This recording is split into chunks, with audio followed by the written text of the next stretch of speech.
السلام علیکم، میں امداد سمرو۔ ملک جن حالات سے گزر رہا ہے، جتنے حالات خراب اور سنگین ہیں، ان کو دیکھ کر اور پھر سیاستدان جو کر رہے ہیں ایک دوسرے کے ساتھ، ان دونوں چیزوں کا موازنہ کر کے یوں لگتا ہے جیسے سیاستدانوں کو ادراک ہی نہیں ہے کہ ملک میں کیا چل رہا ہے اور وہ کیا کر رہے ہیں۔ اس وقت جب میں آپ کے ساتھ گفتگو کر رہا ہوں تو عظمہ زاہد بخاری صاحبہ پنجاب کی وزیر اطلاعات ہیں، وہ پریس کانفرنس کر رہی ہیں۔ اس سے پہلے پیپلز پارٹی کے پنجاب کے ترجمان بلکہ سیکریٹری جنرل حسن مرزا صاحب، انہوں نے پریس کانفرنس کی۔ کل بلاول بھٹو زرداری صاحب نے ایک تقریر کی جوشیلی، مریم نواز صاحبہ نے اس کا جواب دیا، اور آج پھر مریم نواز صاحبہ نے ایک طنزیہ ٹویٹ کیا جس میں قیامت کا ذکر بھی ہوا، اور قیامت تو لاہور کے بالکل دہلیز پر ان لوگوں پر برپا ہے جو شاید مریم نواز صاحبہ کو نظر نہیں آئی، جن کے گھر جو ہیں وہ سیلاب میں اجڑ چکے ہوئے ہیں، جن کے بچے 3 بچے ایک ہی گھر سے ڈوب گئے سیلاب کے پانی میں، مگر وہاں تک کوئی نہیں پہنچا۔ مگر مریم نواز صاحبہ کہہ رہی ہیں کہ قیامت کب؟ تو قیامت تو ان پر گزر چکی۔ نوشکی میں قیامت برپا ہے جہاں وہاں پر کرفیو لگا دیا گیا ہے۔ کیچ میں ایک ڈی ایس پی کو شہید کر دیا گیا، دہشت گرد 7 مزدوروں کو اغوا کر کے لے گئے۔ اور آزاد کشمیر کے حالات پر کیا بات کریں، آپ کے سامنے ہی ہے وہاں جو کچھ ہو رہا ہے۔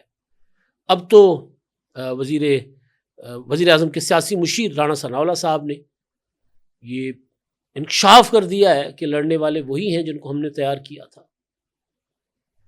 عوام کا جو مہنگائی سے برا حال ہوا ہے، لوگ دہائیاں دے رہے ہیں۔ دہائیاں میں بہت زیادہ مہذب لفظ استعمال کر رہا ہوں۔ آپ سڑکوں میں جائیں تو جس طرح کی لوگ گفتگو کر رہے ہیں حکومت کے بارے میں، حکمرانوں کے بارے میں، وہ ناقابل بیان۔ اور اسلام آباد کے گرد و نواح میں بند کمروں میں جو سیاستدانوں کے بارے میں گفتگو ہو رہی ہے، وہ ایک الگ سے خطرے کی گھنٹی ہے سیاستدانوں کے لیے۔ اس سیاسی نظام جو موجود ہے، جس کو ہائبرڈ نظام کہتے ہیں خواجہ آصف صاحب، اس کے بارے میں جو گفتگو ہو رہی ہے، اور ان سب چیزوں کا اگر احاطہ کریں یا ایک جملے میں ان کا تجزیہ کریں تو پھر یوں لگتا ہے کہ سیاستدان جو ہیں وہ سمجھ نہیں پا رہے کہ حالات کس طرف جا رہے ہیں، کس طرف جا سکتے ہیں۔ اور ظاہر ہے جب پولیٹیکل اسپیس نہ ہو تو پھر کوئی اور مزید اپنی اسپیس لینے کے لیے آگے آتا ہے، اور پھر یہ الزام بن ہی جاتا ہے کہ آپ تو آپس میں لڑتے ہی رہتے ہیں، آپ کو آپس میں لڑنے کی فرصت نہیں ہے لڑنے سے۔ یعنی 2 اتحادی جماعتیں، اپوزیشن نہیں، مسلم لیگ نون اور پیپلز پارٹی آپس میں لڑ رہے ہیں، تو پھر کسی اور کے لیے راستہ تو ہموار ہو ہی سکتا ہے۔ تو یہ سارے معاملات پر میں آپ سے بات کروں گا۔ پہلے ذرا میں آپ کے سامنے یہ جو کشمیر کے انتخابات کے بعد جو تلخی اور صورتحال پیدا ہوئی ہے اس کا ذکر کروں گا، کیونکہ میں یہ محسوس کر رہا تھا بڑے عرصے سے گلگت بلتستان کے انتخابات کے دوران اور گلگت بلتستان کے انتخابات کے بعد، کہ اصل محاذ جو ہوگا حکمران اتحاد یعنی مسلم لیگ نون اور پیپلز پارٹی کے درمیان، وہ کشمیر میں لگے گا۔ اور کشمیر کے انتخابات کے نتائج کے بعد پاکستان کی وفاقی سیاست کا نقشہ بدلے گا، اور آج تک میری وہ بات بالکل ٹھیک ثابت ہوئی ہے۔ کل بلاول بھٹو زرداری صاحب نے جس طرح تقریر کی، اس کا جواب مریم نواز صاحبہ نے دیا، اور پھر اب ان کی لیڈرشپ ایک پریس کانفرنس کر کے جاتے ہیں تو دوسرے آتے ہیں۔ اب حسن مرزا نے کر لی پریس کانفرنس، عظمہ زاہد بخاری صاحب آ گئی، کل شرجیل انعام میمن صاحب نے پریس کانفرنس کر دی، اس کے بعد مسلم لیگ نون کے وفاقی وزراء آ گئے۔ تو یہ جو چل رہا ہے اس سے یوں لگ رہا ہے کہ جیسے ملک کے حالات کو یہ سمجھنے کو تیار نہیں ہے سیاسی جماعتیں، ورنہ حالات اس بات کا تقاضا کرتے ہیں کہ سب مل بیٹھے، تمام پولیٹیکل پارٹیز کو اکٹھا کیا جائے، بلوچستان کی صورتحال کو کیسے دیکھنا ہے، آزاد کشمیر کو کیسے اپنا سنبھالنا ہے، خیبر پختونخوا کی دہشت گردی کو کیسے جو ہے اس کا خاتمہ کرنا ہے۔ انڈیا جو کہ ظاہر ہے ہماری ریاست کا اور ہماری حکومت کا یہی کہنا ہے کہ انڈیا یہ سارا کچھ کروا رہا ہے، دہشت گردی خیبر پختونخوا میں ہو، بلوچستان میں ہو، یا یہاں تک کہ آزاد کشمیر میں جو احتجاج کرنے والے ہیں ان کے بارے میں خواجہ آصف صاحب وزیر دفاع، انہوں نے کہا کہ جی یہ بھی ہم ان کو بھی ہندوستان کی طرح ہی دیکھتے ہیں، جس طرح ہندوستان ہمارا دشمن ہے اسی طرح یہ بھی دشمن ہے۔ تو اس کا حل کیا نکالنا ہے؟ بجائے اس پر بیٹھنے کے، حالات کی سنگینی کو سمجھنے کے، جو کچھ ہو رہا ہے وہ آپ کے سامنے ہے۔ آج پھر پیٹرول کی نئی قیمت کا اطلاق ہو گیا اور پیٹرول اور ڈیزل کی قیمتیں بڑھا دی گئی۔ تو ساری چیزیں میں کوشش یہ کروں گا کہ میں آپ کے سامنے کچھ خبریں رکھوں اور پھر یہ لڑائی جھگڑے کی باتیں رکھوں، اور پھر آخر میں لاجواب یعنی بے بس ہوئے ایک سینئر سیاستدان جو حکمران جماعت کے اندر ہیں، وزیر اعظم کے سیاسی مشیر ہیں رانا ثناءاللہ صاحب، ان کے پاس دلائل کا ختم ہو جانا کہ وہ ٹی وی ٹاک شوز پر بیٹھ کر کس طرح بے بس نظر آتے ہیں۔ ان سے کوئی بھی سوال پوچھے وہ کہتے ہیں کہ آپ کوئی حق نہیں ہے ہم سے سوال پوچھے، ان سے کوئی بھی بات کرے وہ کہتے ہیں آپ سیاستدانوں کو بدنام کرنے کے لیے بیٹھے۔ ہم ڈیموکریٹ ہیں، ہم سمجھتے ہیں کہ سیاستدانوں کے خلاف ہمیشہ سازشیں ہوئی ہیں، لیکن کچھ مواقع، کچھ حالات اور حالات کی جو نوعیت ہوتی ہے، سنگینی ہوتی ہے، وہ اس بات کا تقاضا کرتی ہے کہ پہلے ملک کے معاملات کو دیکھا جائے، سنبھالا جائے، اس کے بعد آپسی لڑائیاں۔ اب جناب نوشکی بلوچستان اور پورے کے پورے ضلع میں کل سے کرفیو نافذ کر دیا گیا، امن و امان کی صورتحال کے باعث 3 روز کا کرفیو۔ اسی دوران جو وہاں کا اپنا محکمہ داخلہ ہے بلوچستان، انہوں نے نوٹیفیکیشن جاری کیا اور انہوں نے کہا کہ جی 31 جولائی رات 8 بجے تک کرفیو نافذ رہے گا، اور اسی دوران شہریوں کو گھروں میں رہنے کی ہدایت کی گئی ہے۔ کرفیو کے باعث نوشکی میں بغیر اجازت گھروں سے نکلنے، نقل و حرکت، عوامی اجتماعات، جلوس اور غیر ضروری سفر پر پابندی ہے۔ ڈپٹی کمشنر، سرکاری ملازمین، میڈیکل، ریسکیو اور یوٹیلیٹی عملے کو استثناء حاصل ہوگا، وہ کرفیو کے دوران بھی اپنا کام کاج جاری رکھ سکیں گے، باہر آ جا سکیں گے، اور نوٹیفیکیشن کے مطابق کرفیو کی خلاف ورزی کرنے والے کو سخت قانونی کارروائی کا سامنا کرنا پڑے گا۔ اب ظاہر ہے کرفیو کیوں لگتا ہے؟ کرفیو تب لگتا ہے جب حالات بے قابو ہوں، اور کرفیو میں عموماً یہ ہوتا ہے کہ کہا جاتا ہے کہ بھئی جو باہر نکلا پھر اس کو اکثر تو یہ کہا جاتا ہے گولی مار دی جائے گی۔ یہاں کرفیو کی نزاکت، نوعیت کیا ہے، وہ صرف اتنی ہے کہ جی قانونی کارروائی کی جائے گی۔ اچھا، اب ایک اور بلوچستان سے میں آپ کو خبر دے رہا ہوں، کل کا واقعہ ہے جی، اور یہ خبر یہ ہے کہ جی کیچ کے علاقے کلا تک میں نامعلوم مسلح افراد کی جانب سے مرکزی شاہراہ پر ناکہ بندی کے دوران 7 مزدوروں کو اغوا کیا گیا۔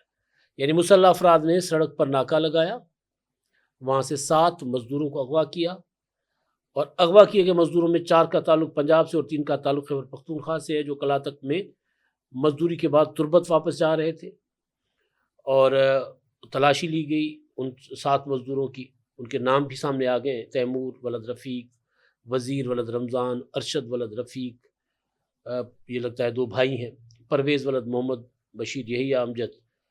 اچھا، ان کو اغوا کر کے ساتھ لے گئے اور ان کو ایک کو گولی مار کے 6 مار دیا، اور 6 مزدوروں کو جو ہے وہ ساتھ لے گئے۔ ایک ڈی ایس پی پر کو فائرنگ کر کے شہید کیا گیا، سپاہی زخمی۔ اب یہ کیچ کے علاقے میں ہوا ہے کل۔ راولا کوٹ سے جو انٹرنیشنل میڈیا رپورٹ کر رہا ہے کہ وہاں بہت زیادہ ہلاکتیں ہوئی ہیں، میرپور میں بھی حالات کشیدہ ہیں، آزاد کشمیر میں اب 2 دن کے بعد یعنی 2 اگست کو مظفر آباد میں پولنگ ہے، یہ ہے صورتحال۔ اچھا، اب مریم نواز صاحبہ جو ہیں انہوں نے ایک ٹویٹ کیا، بلاول بھٹو زرداری صاحب پر طنز کیا، اور میں صرف یہ بتا رہا ہوں کہ شاید اندازہ نہیں ہے ہماری حکمران جماعتوں کو جو اتحاد میں ہیں کہ معاملات کس طرف جا رہے ہیں۔ وہ کہتی ہیں کہ جی پیپلز پارٹی جو دھاندلی کی باریک واردات کی ماسٹر ہے، دھاندلی کا رونا رو رہی ہے قیامت کتنے بجے ہے. ٹھیک ہے، پیپلز پارٹی جو الزام لگا رہی ہے ظاہر ہے سیاسی طور پر آپ کو اس کے الزام کا جواب دینا چاہیے، لیکن یہ جو رچنا ٹاؤن، رانا ٹاؤن لاہور سے باہر، فیروز والا، پٹھان کالونی، یہ جتنی آبادیاں ڈوبی ہیں وہ یہ نہیں پوچھ رہی ہیں کہ قیامت کتنے بجے ہے، وہ یہ پوچھ رہی ہیں کہ حکومت کدھر ہے. ٹھیک ہے، بلوچستان کے حالات اور کشمیر کے حالات پر مریم نواز صاحبہ کچھ نہیں کر سکتی. عظما زاہد بخاری صاحبہ ابھی جو پریس کانفرنس کر رہی ہیں تو گزشتہ جو برس سندھ میں مونسون میں بارشیں ہوئی تھیں، بجا طور پر وہاں جو برا حال تھا وہ دکھا رہی تھیں. سندھ کے جو سرکاری اسکولوں کا جو اپنا بوسیدہ عمارتیں وہ دکھا رہی ہیں، بالکل دکھانا چاہیے. لیکن عظما زاہد بخاری صاحبہ پریس کانفرنس کرنے سے پہلے اگر یہ اپنے شہریوں کے پاس یہاں پر جاتی ہیں، مرید کے آس پاس، یہ جو شادرہ کے باہر، مطلب لاہور کا حصہ ہی سمجھا جاتا ہے ایک طرح سے، ضلع الگ ہے شیخو پورہ ہے لیکن تقریباً لاہور کے ساتھ ہی ہے، لاہور کے ساتھ لگتا ہے. تو لوگ شیخو پورے نہیں جاتے، لاہور ہی آتے ہیں سارا کچھ کرنے کے لیے، محنت مزدوری، شاید وہاں چلی جاتی ہیں. یعنی یہ ایک آپ کو ذمہ داری کا جو ہے نا وہ احساس کہ کتنے ذمہ دار ہیں ہمارے حکمران. آپ سندھ والوں کے کیڑے نکال رہے ہیں، پنجاب کو کہہ رہے ہیں آپ سب اچھا ہے، تو ابھی بارشوں میں لاہور کی کتنی سڑکیں بہہ گئیں، رحیم یار خان میں کتنی بستیاں ڈوب گئیں. نچلے درجے کے سیلاب میں میاں والی میں دریائے سندھ کا بند کیسے ٹوٹا. کافی ساری چیزیں ہیں کہنے کو، بتانے کو. اچھا، اب یہ تو جناب ہوا، میں نے آپ کو بتایا کہ ملک میں کیا چل رہا ہے اور دو بڑی سیاسی جماعتیں کیا کریں ایک دوسرے کے ساتھ. اچھا، اب ایک اور چیز، اب میں بات کروں گا تو پھر کوئی مطلب ظاہر ہے یہ لوگ تو اس کو واردات ہی سمجھتے ہیں نا. کل پیٹرول کی قیمت 1 روپے کم کی گئی، یعنی کل کی تاریخ میں، اور آج سے جو رات 12 بجے سے جو نئی قیمت نافذ ہوئی اس میں پیٹرول کی قیمت فی لیٹر 1 روپے 63 پیسے اور ہائی سپیڈ ڈیزل کی قیمت 1 روپے 55 پیسے بڑھا دی گئی. یعنی 1 روپیہ کم کر کے پھر اوپر سے 63 پیسہ مزید اضافہ کر کے جو پرسوں قیمت تھی اس کے مقابلے میں 63 پیسے پیٹرول مزید مہنگا ہو گیا، یعنی 2 روپے مزید. اچھا، اب یہ کیوں ہو رہا ہے؟ یعنی پوچھنے والا کوئی نہیں ہے کہ اب جب دنیا میں پیٹرول سستا ہو رہا ہے، 80 سے نیچے آ گیا ہے اپنا فی بیرل، شاید اس سے بھی کہیں نیچے آ گیا ہے، 70 اور 80 کے درمیان چل رہا ہے، تو آپ کو تو 40 50 60 70 روپے کا جو آپ ٹرینڈ چلا رہے تھے روزانہ رد و بدل میں 4 4 5 روپے بغیر عالمی مارکیٹ میں قیمت بڑھے آپ بڑھا رہے تھے، اسی ٹرینڈ کے مطابق تو آپ کو ایک جھٹکے میں لوگوں کو 30 40 50 60 روپے تک کا ریلیف دینا تھا، آپ وہ نہیں دے رہے. اس کے بعد پھر بات ہوتی ہے کہ جی میکینزم اس طرح کا ہے، یوں ہوتا ہے وہ ہوتا ہے، بڑھاتے ہوئے کوئی میکینزم نہیں ہوتا. رانا ثناءاللہ صاحب کو دیکھ لیں جی، انہوں نے کہا کہ جی سندھ کے 3000 ارب روپے جو ہیں وہ منی لانڈرنگ ہو کر دبئی چلے گئے. شہزاد اقبال صاحب نے سوال کیا تو کہا آپ یہ سوال کیوں کر رہے ہیں. کل شاہ زیب خانزادہ صاحب اپنے پروگرام میں بٹھا کر سوال کر رہے تھے تو رانا صاحب کہہ رہے دیکھیں جی آپ کی تو ٹریننگ ایسی ہے کہ آپ سیاستدانوں کے خلاف ہی بات کرتے. وہ کہتے جی ہم نے جناب کدھر کی بات، تو آپ نے کی ہے، اب اس کا جواب تو آپ نے دینا ہے نا کہ آپ کے خیال میں اگر 3000 ارب کی کرپشن ہوئی ہے، پیسہ 3000 ارب کوئی چھوٹی سی رقم نہیں ہوتی، اگر پاکستان سے باہر گئی ہے، منی لانڈرنگ ہوئی ہے، تو ابھی تک سندھ کی حکومت قائم کیسے ہے؟ ابھی تک آپ پیپلز پارٹی کو اتحاد میں بٹھا کے کیوں بیٹھے ہوئے؟ تو کہتے نہیں جی آپ کو سوال کرنے کا حق نہیں ہے. طلعت حسین صاحب کے پروگرام میں مصطفیٰ نواز کھوکھر صاحب نے رانا ثناءاللہ صاحب سے سوال کر رہے ہیں. رانا ثناءاللہ صاحب جو کہتے ہیں کہ جی آپ، وہ کہتے ہیں جی لوگوں کا حال برا ہے. کہتے ہیں کس نے کہا لوگوں کا حال برا ہے؟ وہ کہتے ہیں لوگ بھوک مر رہے ہیں، آپ نے مہنگائی کر دی ہے، آپ کی کوئی پالیسی نہیں ہے، ملک میں امن و امان کی صورتحال نہیں ہے. رانا ثناءاللہ صاحب کبھی ادھر جاتے ہیں، کبھی ادھر جاتے ہیں، کبھی ادھر جاتے ہیں، کبھی ادھر جاتے ہیں. یعنی رانا ثناءاللہ صاحب جیسے سینئر سیاستدان جن کو اگر کوئی بات سچ کو جھوٹ ثابت کرنا ہو تو بھی وہ اتنے دلیل رکھتے ہیں کہ بندہ لاجواب ہو جائے کہ واہ جی واہ رانا صاحب آپ نے تو کمال کر دیا. اگر جھوٹ کو سچ ثابت کرنا ہو، سچ کو جھوٹ ثابت کرنا ہو تو ان کو وہ یہ مہارت رکھتے ہیں. لیکن وہی رانا ثناءاللہ صاحب آج اگر ان سے بات نہیں بن پاتی تو آپ سمجھ جائیں کہ ملک کے حالات کس طرف جا رہے ہیں. جب حکمرانوں کے پاس دینے کو جواب نہ ہو اور جب چھوٹی چھوٹی بات پہ حکمران اتنے حساس ہو جائیں کہ وہ ایجنٹ کا ٹاؤٹ کا الزام لگانا شروع کر دیں تو سمجھ جائیں کہ حکمران اپنی کارکردگی کے بارے میں ایک ٹکے کی بات بتانے کی پوزیشن میں نہیں ہے. اور باقی باتیں جب یہ ملک کے حالات اس حال یہاں پہنچ گئے، سیاستدان آپس میں لڑ رہے ہیں، تو پھر اسلام آباد اور گردنواں کی جو گفتگو ہے وہاں پر ہو رہی کہ جی ان کو تو اپنے اثاثے بنانے سے غرض ہے، ان کو ملک کے مسائل حل کرنے سے غرض نہیں ہے، تو کیا ان کو جواز نہیں ملتا؟ پھر ہمیشہ ایسا ہی ہوا ہے کہ جی ہمیں تو دھکا دیا گیا تھا، ہم تو نہیں آنا چاہتے تھے. میرا خیال ہے کہ کشمیر کے انتخابات شفاف نہیں ہوئے. کشمیر میں جو کچھ جس طرح ڈیل کیا جا رہا ہے بالکل ٹھیک ڈیل نہیں کیا جا رہا. لیکن حل کون کرے گا؟ ایسے میں اگر سیاستدان آپس میں لڑیں تو پھر یہ مسائل تو بہت پیچھے چلے جاتے ہیں، اور زیادہ پھر یہ جو چھوٹے چھوٹے مسائل ہیں، چھوٹا چھوٹا زخم جو ہے یہ تو ناسور بن جائے گا، یہ تو کینسر بن جائے گا، پھر اس کا علاج نہیں ہوگا. تو بجائے اس کے کہ اس ساری لڑائیوں میں پڑنے کے پہلے جو بڑے مسئلے ہیں ان کو تو حل کریں، بلوچستان کو ایڈریس کریں، کشمیر کو ایڈریس کریں، کہیں ان لوگوں کو جو آپ کو اسپیس نہیں دیتے کہ یار آپ نے مسئلہ خراب کر دیا، پیچھے ہٹ جائے، ہم ٹھیک کرتے ہیں. ذرا تھوڑی سی دکھائیں، ذرا ہمت، تھوڑا سا حوصلہ دکھائیں. لیکن جب آپ آپس میں لڑتے رہیں گے تو پھر اس کا انجام یہ ہوگا کہ وہ کہیں گے آپ کو آپس میں لڑنے کی فرصت نہیں ہے، آپ آپس میں ایک ساتھ نہیں بیٹھ سکتے، تو آپ خاک جو ہے وہ اتنے بڑے بحرانوں کا حل نکالیں گے.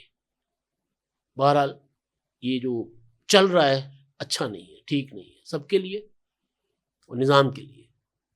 اور اگر یہ لڑائی زیادہ بڑھتی ہے تو پھر جو ہوگا اس کے بعد کسی کے ہاتھ کچھ نہیں آئے گا.